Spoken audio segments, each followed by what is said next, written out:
Kimberly from SavvyMamaLifestyle.com. If you're joining me today for the first time, I'm 39 weeks pregnant and I'm expecting my third little guy who should be here any day now.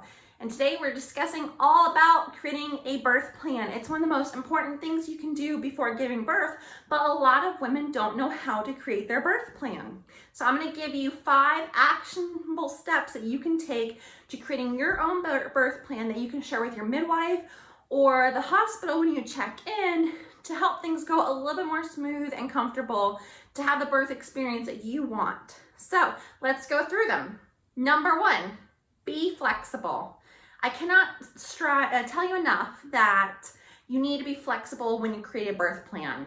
It's about your health and the baby's health is priority. We build up in our minds that our birth experience is going to go one way, and sometimes it just doesn't happen. You have to be open to any scenario because your health and the baby's health is the biggest priority. So be flexible and be mindful when you're creating your birth plan that some of the requests that you make and things that you want to happen may not happen at all. It's hard to think about, but it's something that's important that you just remember, hey, I'm flexible. I've got to be open to change. I want it to go one way, but at the end of the day, you want a healthy, happy baby and mommy.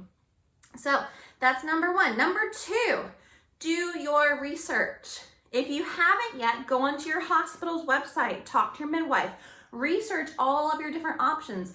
What are their protocols for pain management?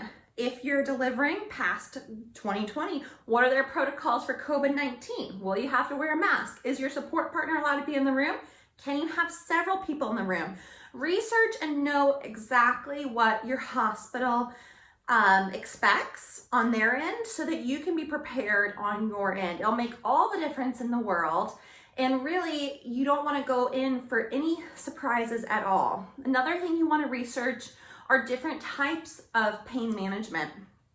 So many people go in with a blanket statement.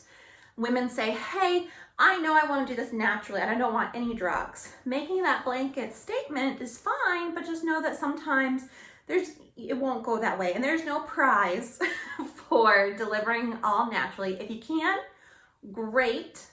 But if you can't, just know that, it's a natural thing to ask for, pain medication and that many women do it. And then once again, the end goal is a healthy, happy baby and you. So know your options.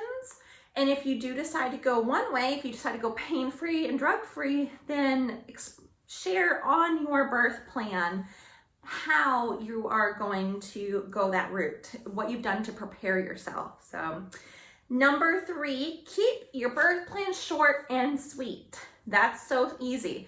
Nurses are busy. When they're checking you in, they don't have time to go over a big birth plan. Print out a birth plan worksheet. Many hospitals have one on their website.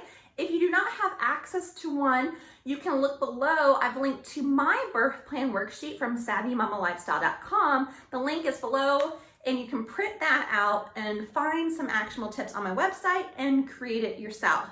It's an easy fill in the blank type worksheet, and it's short and sweet using bullet points. You won't stress anybody out by having an essay of your requests. So keep it nice and sweet for the nurses. They don't have time to go over everything. They just need to know the basics.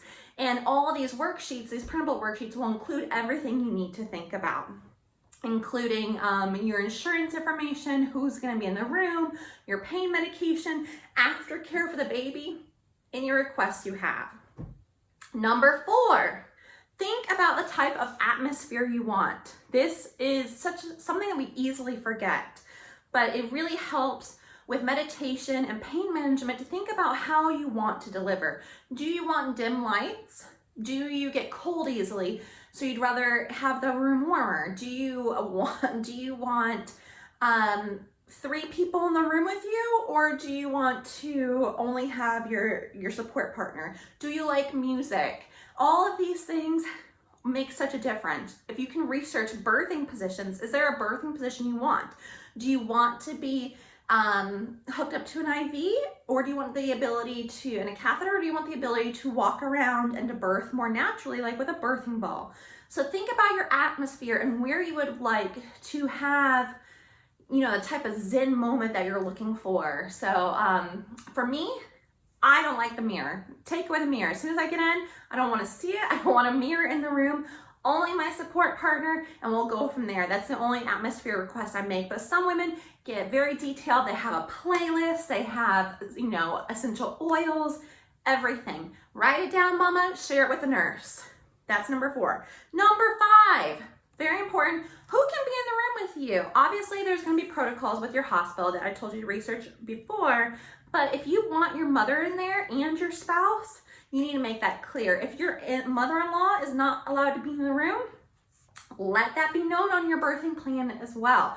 It's very important because a lot of people like to overstep their boundaries. If someone's not allowed to see the baby after birth, let them know as well. I like to, I've heard of many moms, and I like this, and I've never had to use it myself, but I would, is have some sort of code word with the nurses. You know, sweet potato, and all of a sudden, you know, the nurses know that the mother-in-law shouldn't be in the room anymore, and they will politely escort her out some way. So it'll be between you and the nurse, and just make it very clear who you want in the room and who you don't want in the room, because at the end of the day, it's your privacy and it's your birthing experience. So, and last but not least, even though I've gone through these 5 tips, be prepared to rip your entire birth plan in half and throw it in the trash, because it may not go that way. Like I said, bottom line, your health, your baby's health is priority. Heart rate could drop, something could go wrong, and you could end up with an emergency cesarean.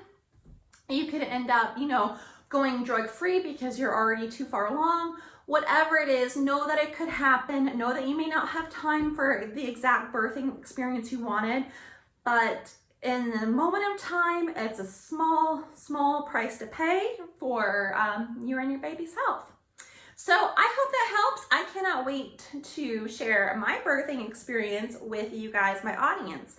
If you're new to my channel from Savvy Mama Lifestyle, please click subscribe and like the video. I can answer any questions you have in the comments, and feel free to visit my website, savvymamalifestyle.com. Thanks a lot for joining me, and have a happy and healthy birth.